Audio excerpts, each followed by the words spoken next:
Yeah, sure, absolutely. What's your name? Kara. Right. Can I sign it to you?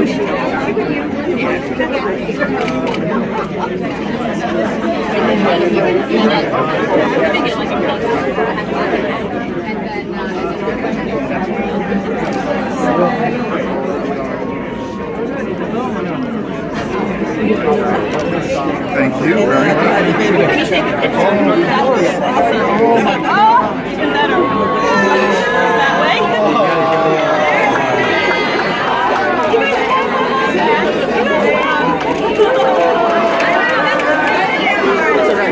Thank you very much. Thank you. Beautiful. Okay, ladies and gentlemen, thank you so much for coming to Hillary for America, New Jersey's official statewide headquarters grand opening. So it is hot. In fact, it's not hot, it's hot. So let me be as very brief as possible. And I really want to go and talk to the overflow crowd, because what a wonderful problem we have that we did not anticipate. Such an amazing. When I drove up here and I saw a line, I'm like, what are they waiting for? Are they giving away free pizza? I mean, and then I see that they're here all to bring energy and enthusiasm to what we are doing here today. So let me be clear. We have the right candidate. Now, I have to say, I was down in New Brunswick when she was here for a while, and I got into this Dayenu chant. I was like, and for those of you who don't know what I'm talking about, please find a member of the tribe around you and ask them what Dayenu means, or some big goy like me who happens to know a lot about Judaism. But it would have been enough. It would have been enough if this was just the most experienced Secretary of State, an accomplished one we've had in decades. It would have been enough if this was just someone who was a great United States Senator. It would have been enough if this is a person who has endured Republican attacks and has shown enough grit and strength and courage under fire. It would have been enough if this was just someone who had the best policy plan. It would have been enough if this was just somebody that was going to make history and be the first woman president ever in the United States. I could go on and on with my Dayenu chant. Give me one Dayenu just for my soul. Say it. Thank you. It would have been enough. I know somebody's about to sing for me. Die. No, I'm sorry. I won't do that. I do not have an Obama-like voice. I would literally hurt people. It would have been enough for all those things. But this is not about the candidate we have. I am telling you right now, this is going to be an election that is won on the fundamentals. It is going to be won in the trenches.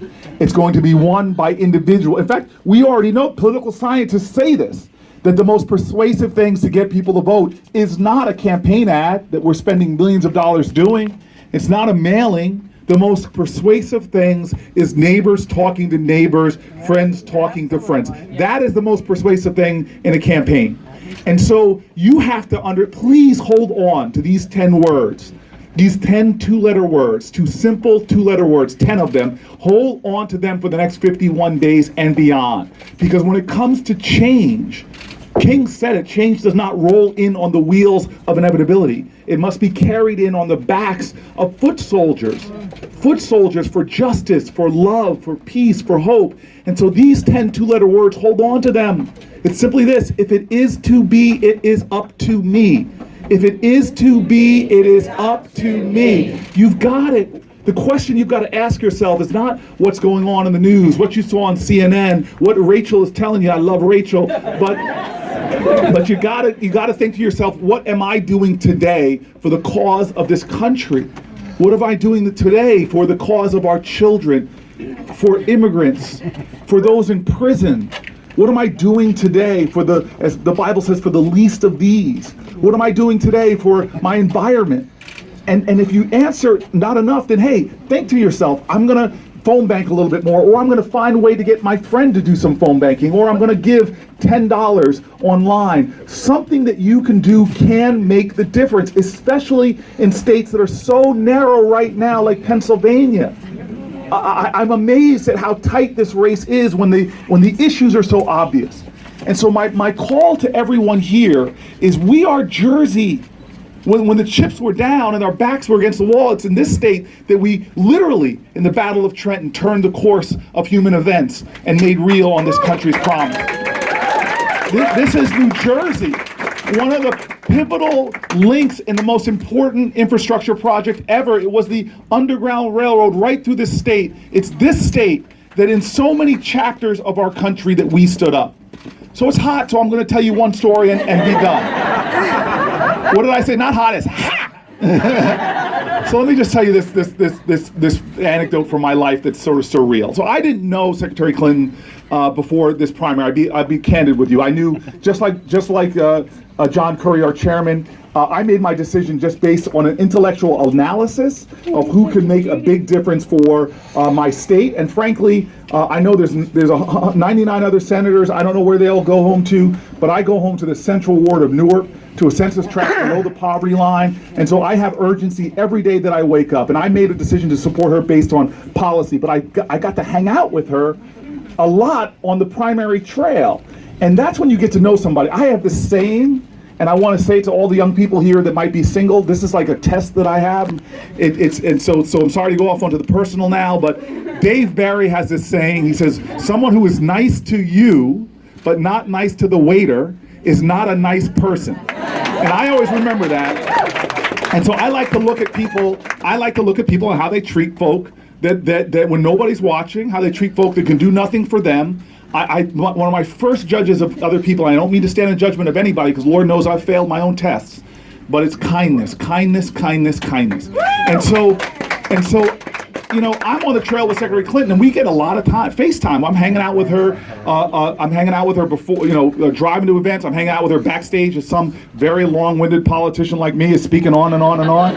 And we go to diners together, and I'm sitting with her in a diner in Iowa, and everybody's sort of gone away, and I sit down with her. And this was the second I made this mistake with a reporter, and it got ugly because all of us have our gaffes, and I just told the reporter, oh, I remember the day I fell in love with Hillary Clinton. And they're like, ooh, Booker in love with Hillary Clinton. You know, I could just see the tabloids running with that one. They're spending a lot of time on the campaign trail together. And you never. But this is the moment I fell in agape love with Hillary Clinton. And I'm sitting there at a diner, and we're both hungry. We've both been moving a lot, and the server comes over, and this amazing woman, so much energy. She's waiting on the secretary and some black guy from Jersey, and yeah, whatever. And she's looking at Secretary Clinton, and I just see the two of them start getting in a conversation, and they ask her. She asks her, you know, hey, is this your only job? She goes, no, I work another full-time job. Really? What do you make? She makes $2.13 an hour plus tips. Not enough money she's a single mom, not enough money to support her family, so she has to work another job. What do you do when you get sick? I come to work. Thousands and thousands of food service workers come to work every day sick because they don't have sick leave, so they're communicating those diseases to other folks. And they just start getting, but when she starts talking about her children, suddenly I saw that Hillary Clinton is not in this for ambition. She's not in this because she wants to smash a glass ceiling. I suddenly felt her spirit, that this to her is about the unfinished business of America. There is an urgency about this for her. She takes this personal. I saw this tired, hungry woman. Once she starts talking to this other incredible tired woman working two jobs, they both lit up. I saw her energy. When we went to the next stop in Iowa, she was on fire. And so this is something that happened between Secretary Clinton and I when we first started going out, because again, as you can see here, Mark, don't write that down. I am not going out with Secretary Clinton. I'm afraid of Bill. He has Secret Service. But when we started going out together, she started saying something to me, because I would go to introduce her, and she would say to me, I would be told by her staff, you have 2 minutes, because they knew how long-winded I could be. 2 minutes. And then I would start walking in, and she'd say, Cory. I go, yes. She goes, I want you to give them the full Cory Booker. And I would be like, I'd be like, Secretary Clinton, I said, I was told by your staff that I've got 2 minutes. And she would look at me almost astonished that I would say that to her. She goes, Cory, I'm in charge. And I'd be like, okay. And she'd be like, give him the full Cory Booker. And so that day in New Brunswick, when she was here for an event, we're walking, and the same exact thing happened again. She's like, Cory, I want you to give him the full Cory Booker. And I said, your staff told me 1 minute. Even when she called me, it was a Friday night before the Monday convention. She called me up to tell me what I think has been great news, that she was picking a guy named Tim Kaine to be her vice president. And that the CNN cameras planted in front of my house, I was gonna have to go out and give them some coffee and tell them, yo, I am the senator from New Jersey now, and at least until 2020. But so imagine this conversation. No, they're turning off the lights because it's hot. So that's where the conversation. She's talking to me about the vice presidency. Then we swift right to policy. Imagine this. She, on the verge of the convention, she switches right to policy. We start talking about criminal justice reform. And then we're about to hang up. And I had been working on my speech for the convention, negotiating with her staff about this, about length and whatever. And then she goes to me, she goes, Cory, you're about to give a very important speech for me. You're kind of opening up in prime time on the opening night of the convention. And she goes, I want you to do me a favor. And I said, what, Secretary Clinton? And she goes, I want you to give him the full Cory Booker. And so I literally tore up my speech, went back to work, pulled an all-nighter, said, forget her staff, I'm saying what I want to say. And so I want to end tonight by switching roles on you. I want to end today by switching roles on you. I want to be Secretary Clinton for a moment, and I want to look at each and every one of you, and I want to ask you right now, I want you to give them the full who you are. I want you to give them the full spirit, the best measure of your commitment. I want to give your full energy, your full commitment, your full drive, your full love, your full hope. Give everything in these 51 days. If you give the full measure of your being to the cause of our country, not to a candidate, not to an election, but the larger campaign of our country, if you give that full measure, I promise you that the next time we gather in a hot, sweaty room, we will gather with a celebration and a party on the night of the election, with the election of Secretary Hillary Clinton as the next president of the United States. Thank you, everybody!